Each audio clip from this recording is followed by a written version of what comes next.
it's going to be about Joe Hill and the Wobblies. We're going to do all this song repertoire, which was huge.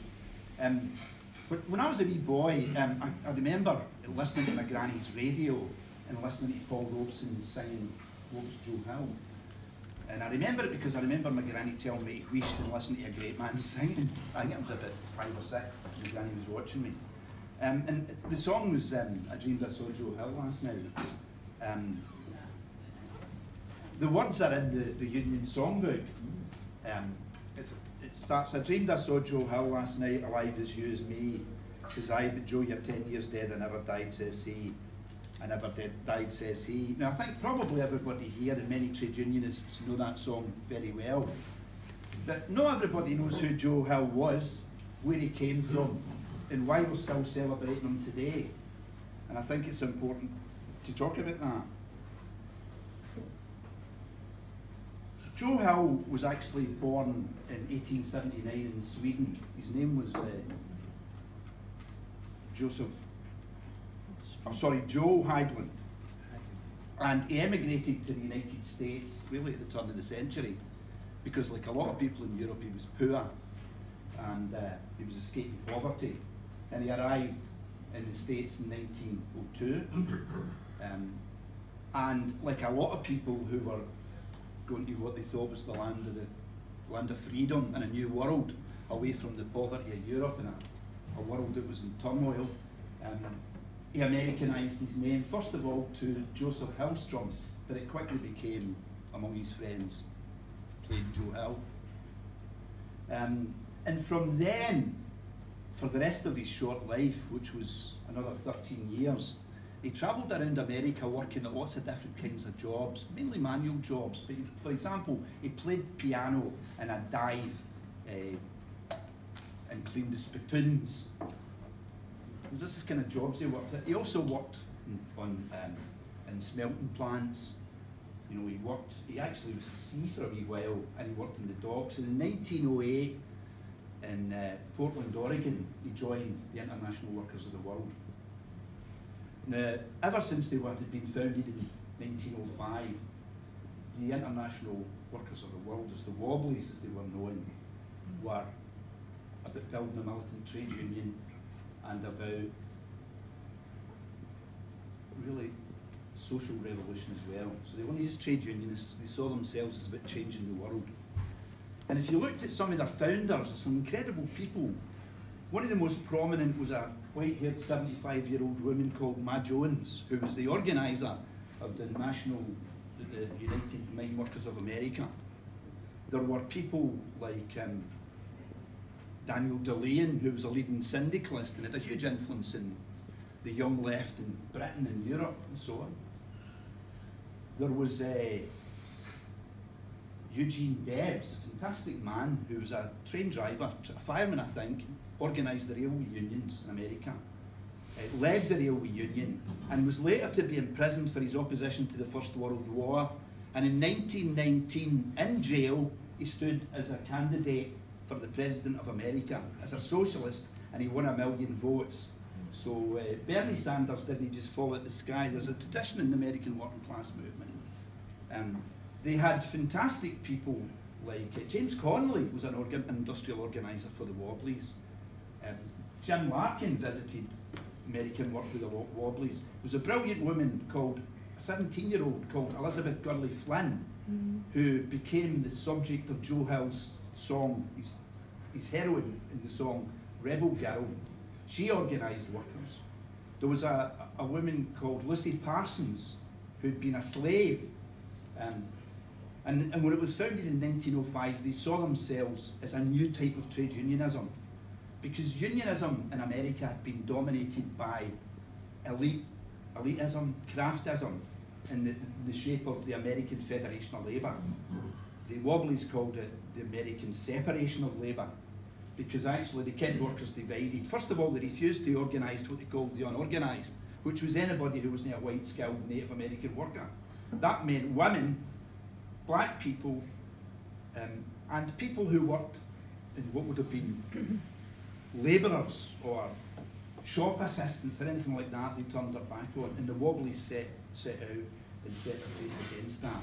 and wanted to organise what they called the One Big Union. So they mounted a fantastic campaign in doing that, and Hill joined the Wobblies in that period.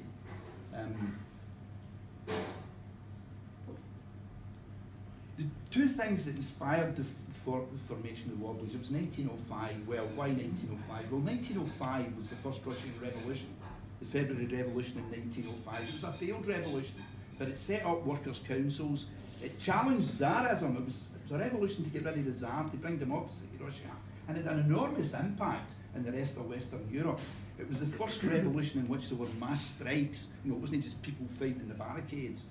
It was a massive explosion of strikes, and it was a breakthrough. And the people who founded the Wobblies were massively impressed with that, the fight against Tsarism. They were also motivated by their own hatred of the American czars who ran America, the big business cartels, the bosses, who super exploited the American working class. Now, everywhere at the turn of the century, the working class was exploited, but if you look at the history of American labour, it was almost semi-legal.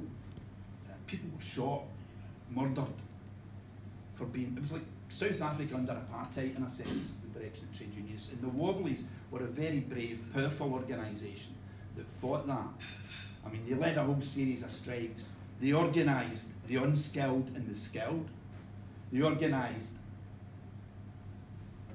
immigrant labour as well as Native American labour. They made this a principle. They organised among women as well as among men, because women had been excluded from the skilled unions, and they organised black and white together in struggle. And they led a series of fantastic strikes. I mean, they were fairly brutal and bloody when you read the history. I'm not going to tend to get into it. But the most noted one was probably the Lawrence textile strike in Massachusetts in 1912. The strike that launched International Working Class Women's Day, the strike that the song Bread and Roses comes from, which is the women, mainly young women, mainly young immigrant women, were striking not just about wages, but about dignity, about their right to a life, their right to be respected and not abused by the foreman is what was happening. A massive strike. And the Wobblies, Elizabeth Gurney Flynn, Big Bill Haywood organised it. Big Bill Haywood was the first chair of the Wobblies. Big Bill Haywood had been a cowboy, latterly become a miner, and was the leader of the Western Federation, a militant Western Federation of Copper Miners, which led a whole series of massive strikes. And when I talk about strikes, we're not talking about just the Wobblies versus the employers, it was versus the state. I mean, we come on to Joe Hill. Joe Hill was actually beaten up by Pinkerton's agents. Pinkerton's agents were people that were hired, right, as the armed wing of the bosses to break picket lines and shoot people and murder them and target them. And Hill was close to that. But one of the defining things about the Wobblies was that they weren't a doer.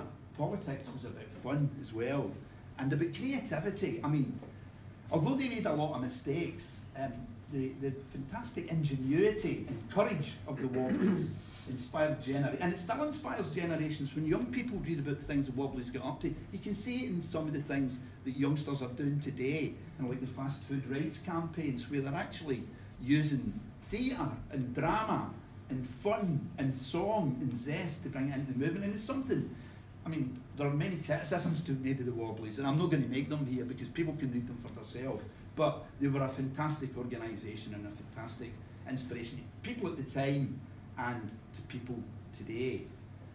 And one of the things that made them famous was their songs. They wrote songs.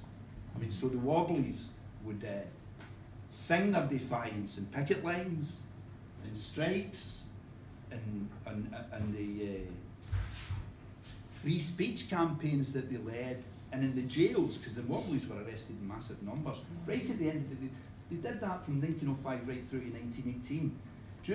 Towards the end of the First World War, there was mass arrests of the Wobblies. Big Bill Haywood himself, and some of them were deported to Russia, even although some of them had never been in Russia in their life. So that was the scale of the repression they faced, but they were a fantastic organisation. Now Hill wasn't just, the Wobblies had lots of great songwriters. I mean, Woody Guthrie later on became one of the most noted. Woody Guthrie was a Wobbly, although he was with the American Communist Party. A lot of the folk in the American Communist Party came out of the Wobblies. Haywood himself, James Cannon, people like that, had her grounding in the Wobblies. He wasn't, Joe Hill wasn't the only one, but he was certainly the most famous. And he wasn't just a singer, as I said. Hill was an organiser for the Wobblies. He worked, he organised the job. He was a volunteer in the Wobblies contingent in the Mexican Revolution. You know, Viva Zapata and, you know, Pancho Villa and all that. The Wobblies were there fighting for socialism in Mexico, if you like. As I said, he was beaten up viciously in the free speech campaigns because he would go up in the soapbox and get attacked by the Pinkertons. He broke his limbs, or the Pinkertons broke his limbs in 1912. So he wasn't just, you know, a talented guitarist and singer, Joe. He actually was an activist, but he was most famous for his songs. His first famous song was the song Casey Jones. Now, I remember Casey Jones when I was a kid, but I didn't realise it was about a scab, train scab. And the song is about this scab who breaks his stripes and ends up crashing his rotten engine. It became an incredibly popular song in America. It was about the Pacific Coast Railroad strike that Debs was involved in. It was a very militant strike, a very brutal strike. And the song became incredibly popular. His most famous song, I think, is The Preacher and the Slave. Because one of the biggest problems the Wobblies had was, funnily enough, religious organisations like the Salvation Army. And I mean no harm to anybody who's got religious convictions in the room.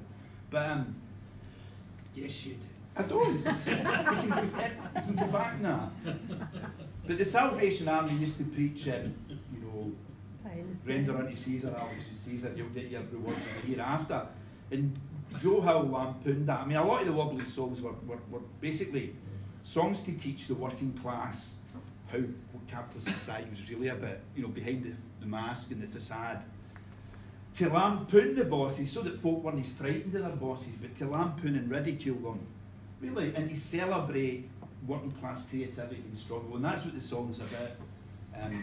The song he writes, you know, just actually quote it, it's in our songbook. I think it's a wonderful song, and it's lasted. It sounds. Long-haired preachers, that's the Salvation Army, come out every night, try to tell you what's wrong and what's right. But when asked about something to eat, their answer with voices so sweet, you will eat by and by in that glorious land above the sky. Meanwhile, work and pray, live in hay, you'll get pie in the sky when you die. In other words, Hill's song was that they're trying to buy you off with some future panacea. It's important to struggle in the here and now. And it's quite interesting, the editor of there was criticism for the Salvation Army about this ridiculing religion, and the editor of the Wobblies newspaper wrote, a guy called Joe Itoa, we have no objection to the saving of souls after death. Our object is to save souls and bodies while people are still alive, which is a good thing for socialists to speak.